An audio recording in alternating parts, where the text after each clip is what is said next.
po, Lunes ngayon. Sa palengke muna ang larga ni Laila para tignan ang presyo ng bigas ngayong linggo. Lai, may pagtaas o pagbababa ang presyo dyan? Mami Chiki! Good morning sa'yo at good morning mga kapatid! Ako, grabe! Rainy days and Mondays talaga ngayon pero syempre mamamalengke tayo at alamin natin ang presyo ng bigas. Sa mga mahilig sa imported, may pagtaas pero konting-konti lang naman. Ayan, hindi ko lang sure kung mga hurt ang budget nyo, kung mga budgetarians kayo, pero may konting pagtaas. Samantala, ang local rice naman natin ay bumaba. Ayan, okay na okay tayo sa local rice. Mag-local, buy local muna tayo kasi magaganda rin naman yung ating mga local rice. Mag-rundown na tayo ng ating presyuhan ngayon. Nandito nga pala tayo sa Agora Market in San Juan City. Unahin na natin ang imported rice. Pagdating po sa kukuyu, nasa 58 pesos yan kada kilo. Japanese rice, 62 pesos kada kilo. Ang aroma jasmine na napakabango naman talaga, 46 pesos yan kada kilo. At ang pure jasmine rice, 45 pesos kada kilo. Ang coco pandan na sikat, 46 pesos kada kilo yan. Pagdating naman po sa ating local na bigas, ang super alsa, yung buhaghag, pag sinaing, 42 pesos yan kada kilo. Ang Super Angelica Rice, nasa 34 pesos po yan kada kilo. Habang ang Sinandomeng ay 36 pesos po kada kilo. Pagdating sa mabangong bigas, kung bet nyo, yung mabango talaga, hindi na kailangan lagyan ng pandan, hindi ba? 40 pesos po yan kada kilo. Ang malambot at maalsang bigas naman, nasa 46 pesos kada kilo. Habang ang maalsang bachelor, ano kaya yon? Para kayo ka lang narinig yun, ang maalsang bachelor ay 42 pesos kada kilo. Uy, grabe! May probinsyano pa! Coco Martin?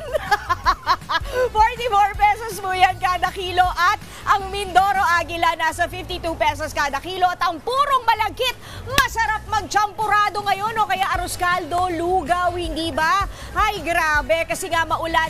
Nasa 30 pesos and 50 centavos po kada kilo yan. Okay, papasukin na natin, kausapin na natin ang may-ari ng tindahan, si Sir Jack. Good morning, Sir Jack.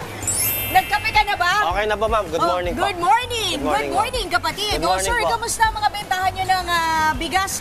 Nagbaba, syempre, bumaba yung presyo ng ating local rice. Ano yung spending habit ng mga suki mo, mga napapansin mo? Mas marami na ba yung pagbili po nila o ganun pa rin?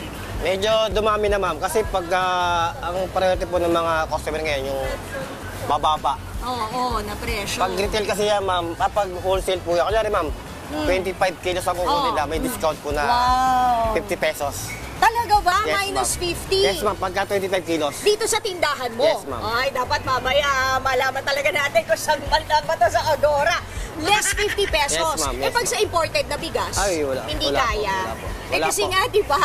Dahil nga nagkaroon tayo ng ban sa importation ng yun nga, yung importation ban na tinatawag, hindi talaga carry ng powers. Yes, ma'am. Yung imported rice, ma'am. Oo, sa imported rice. Pero pagdating sa local, let's go! Less 50 pesos kung 25 pesos. 25 kilos, kung ma'am. 25 kilos ang bibilihin nyo, di ba? Yes, ma'am. Pero sir, yung imported rice natin, kamusta? May mga bumibili pa rin kahit na tumaas ang konti? Meron, ma'am, kasi doon na nasanay yung tao eh. Yun ang nasanay nilang bilhin eh. Pero sir, by how much ba? Mga magkano yung tinaas? Hindi naman siya mga ano lang, ma'am, 50 pesos lang. 50 pesos? Per 25 kilos. Okay. So, Pero sa retail niya, ma'am, tataas lang yung mga 2 pesos lang, ma'am. 2 pesos mga lang. 2 piso. Sa retail. Oo. Bakit kaya mas gusto nila imported kaysa sa local? Siguro, ma'am, mas sanay sila doon. Mas sanay sila. Pero kung ikaw yung magbibigas, ano ang selling power dapat para mabenta lalo yung ating local na rice? Ano yung sinasabi mo Dapat sa nila, ating babaan nila, ma'am. Babaan pa nila. Mas mura pa dapat. Katulad dun sa'yo, meron ka strategy, di ba? 50 pesos less kapag Pagka isang 25 sako or 25 kilos Yes, na ma'am. bigas. Ayun, bongga lang. Hindi ba? Sir, saan po ba itong tindahan ninyong may less 50 pesos kapag ka 25 kilos na bigas na local ang binibili? Yes, ma'am. Ma'am, dito lang po kami located sa may Agora Public Market. Sa basement parking po ng Agora Market. San Juan. Anuan City. Ayun, o, di ba? Thank you, Sir Jack. At baka may contact number kayo kasi baka mamaya papadeliver, ganyan. Sige po. Meron ba? Pwede ba yun? Papa-pick up? Pwede naman po. Sige, sir. Ano po yung contact number ninyo? Yung number po namin na 0926-523-4010. Ayan. Tsaka parang one-stop shop na to, ha? Apo. Ang dami Mantika. mabibili. Ang dami mabibili sa tindahan ni Sir Jack. Kanina palingon-lingon na naman ako. Ito talaga yung pinakang ano ko sa large. Yung aking spending habit. Thank you so much, Sir Jack. Okay, Mami Chiki, babalik tayo mamaya kasi alam nyo ba, meron akong kasama. Hindi ako nag-iisa. Magpapakontest tayo dito sa Agora Market dahil mamaya-maya lang kasama natin si Jeannie. Hindi ko pa siya pinalalabas sa kanyang magic lamp kasi nga, aariba mamaya ang singgaling dito mismo sa Agora Market. So kung nanonood kayo mga taga San Juan, punta kayo dito. Sayang ang papremyo. May 500 pesos kaming giveaway para sa inyo. Parang gusto na sumali ni Sir. Okay, so yan muna ang latest. Balik muna sa inyo sa studio.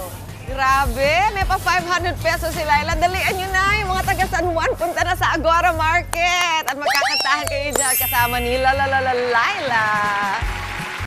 Mga kapatid, Angela Lagunsad Castro po para sa komprehensibo at makabuluhang balitaan at talakayan. Mag-follow at subscribe na sa social media pages ng News 5.